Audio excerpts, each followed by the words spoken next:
One of the most protracted and grueling wars that has ever been fought is a war over your conviction in the goodness of God.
Now, one of the things that I noticed in this war over our conviction in the goodness of God is that for the most part we know with our heads that God is good.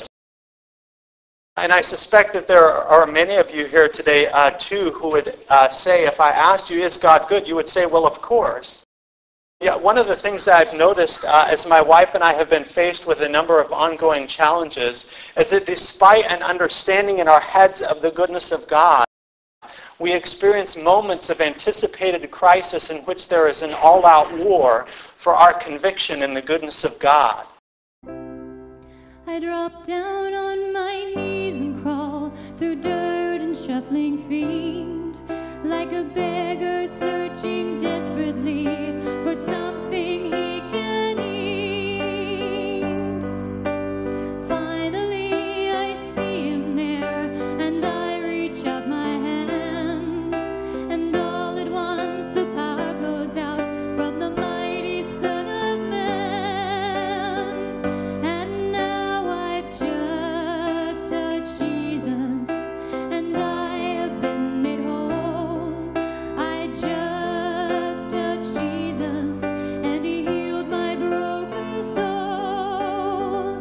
Now that I've just touched Jesus, now my sight has been restored. I just touched Jesus, my strong and mighty Lord. You wonder in your brokenness, could he really set me free? Could a man so beautiful really care for me? You wonder at your brokenness, that you broke beyond repair.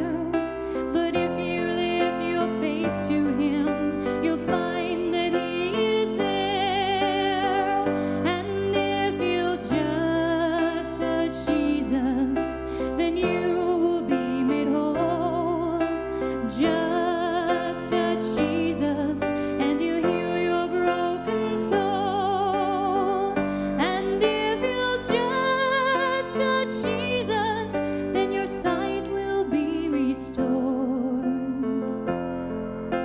Just touch Jesus, and he will be your Lord. And if you'll just touch Jesus, then your sight will be restored. Just touch Jesus, and he will be your Lord.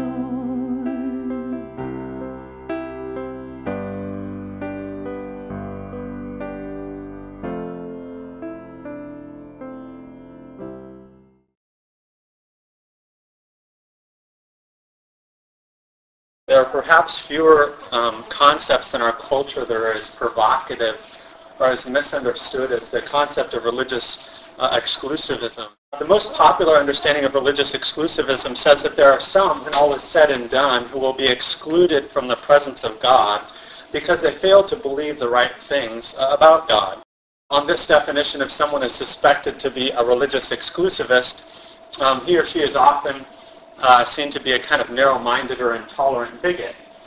Consequently, when discussions on religious exclusivism end up showing up in the public arena, the resulting conversations can be kind of interesting.